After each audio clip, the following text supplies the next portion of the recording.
Welcome to our YouTube channel, Let's See the Story. Right off the bat, I want you to imagine standing at the edge of this incredibly deep, pitch-black mountain cave. The air is just thick, heavy with anticipation and this unmistakable, metallic scent of human blood. It's intense.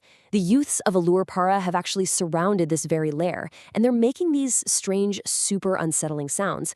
Basically, they're deliberately creating this total sensory chaos to draw out a literal nightmare.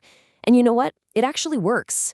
Slowly, this massive, completely imposing rhinoceros starts emerging from the shadows, totally lured out by the scent and the noise. You can literally almost feel the ground vibrating as this giant beast steps out into the light, completely clueless that it's walking right into a meticulously planned ambush. And the second that beast is out, the energy completely shifts. It is rapid, it is explosive. Up in the trees, one of the youths lets out this sharp, piercing signal, and instantly another guy on the ground throws out the bait. Now this massive rhino, running on pure instinct and just blind fury, charges at it with terrifying speed.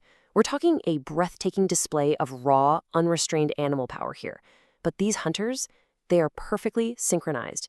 Just as the massive creature lunges to take the bait, the youth yanks it away with a rope. The beast is absolutely furious, its momentum entirely thrown off, as the bait is suddenly slammed down right in front of it for a second time. Okay, let's dive into this trap because the psychology here is just brilliant. The rhino gets so confused by its target suddenly disappearing and reappearing that it suddenly realizes something is terribly wrong. It just completely freezes. It stands absolutely still, suffering this massive moment of cognitive overload trying to process the trick. And that split second of hesitation, that is exactly what the hunters were counting on. In that perfect standstill, our hero, Simhavardhan, leaps from his high vantage point up in the tree canopy. He drops directly onto the massive back of this paralyzed beast. With immense skill, he completely cuts off the animal's breath, stunning it right before delivering a swift, fatal strike with his knife. The beast falls, the hunt is totally over. What a phenomenal victory, right? All that insane tension completely dissolves into pure, unadulterated triumph. Simhavardhan, having single-handedly taken down this terrifying threat, gathers up his friends and heads back into the heart of Vallurpara. And the reception they get is absolutely magnificent. I mean, the entire village just erupts in celebration. They lift Simhavardhan high up onto their shoulders, parading him right through the settlement.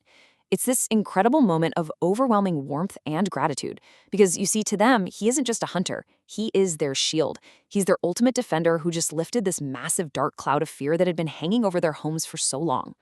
Amidst all this cheering, Simhavardhan looks down at his people and makes this powerful, truly comforting declaration.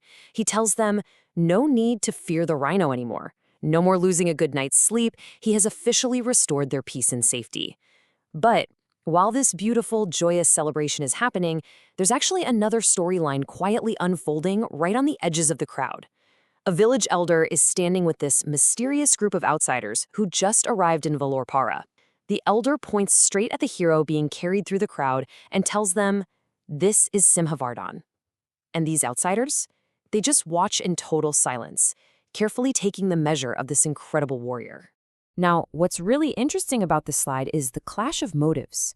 So the elder brings these outsiders over to actually meet Simhavardhan, and immediately our hero's defensive instincts kick right in. He's super suspicious. He points out that strangers definitely aren't allowed in Vallurpara and demands to know exactly how they bypass their borders. That's when the elder steps in to explain the heartbreaking truth. These outsiders aren't invaders at all. They're hopelessly lost. They are a group of seekers on a desperate journey to a highly dangerous place called Vengan, searching for their missing loved ones. They simply lost their way and stumbled into the village by accident. Now, you would totally expect Simhavardhan, the busy protector of Vallurpara, to just point them in the right direction and send them packing, right? But his reaction completely defies all expectations. He immediately declares that they are important people and insists that he is going to help them by escorting them all the way to Vengan himself. One of the outsiders, Vengan, actually flat out refuses the help. He tells Simhavardhan, look, your people need you here. You shouldn't leave your own village unprotected. But Simhavardhan, he absolutely refuses to take no for an answer. He insists he has his own binding, inescapable duties to Vengan that he has to fulfill. He literally vows that, even without their permission, he is coming with them. This single decision just forever changes the whole group's dynamic. That night, the village hosts a grand, joyous feast to celebrate both the successful hunt and this super unexpected new alliance. The outsiders are completely baffled by Simavardhan's absolute insistence. But, well, having no other choice, they accept his company. So, as the night ends and the new day breaks, the original group of 4 outsiders officially becomes a traveling party of 5. And let me tell you, this newly formed group does not waste any time on idle chatter. They become this highly focused, totally silent unit, navigating the rugged terrain strictly by a special map held by Chandravathi. Let's move to Hat and see how this builds tension, because the environment itself really starts playing a huge role here. We shift drastically from the loud, chaotic warmth of the village feast to this highly disciplined, almost suffocatingly silent march deep into the unknown. They walk for a very, very long time, pushing further into the uncharted wilderness.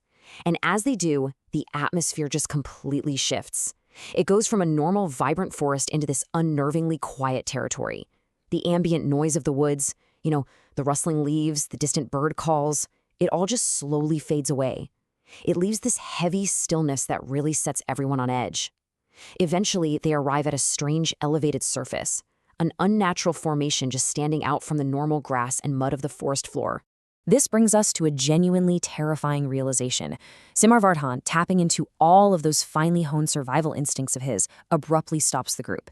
He points out the absolute, dead silence of their surroundings. This is where his deep wilderness expertise truly shines, guys.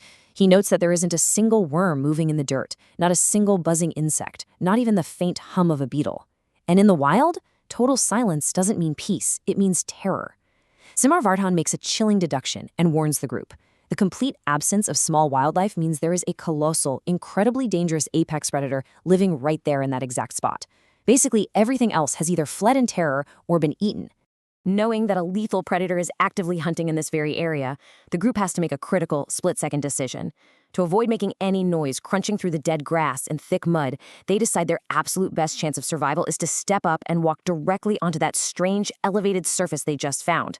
But what exactly is this elevated mound, sitting perfectly in the middle of a predator's territory? Are they stepping onto a safe, hidden path? Or are they walking directly into the jaws of the very beast they are so desperately trying to avoid? What lurks in the silence? Subscribe us for the story.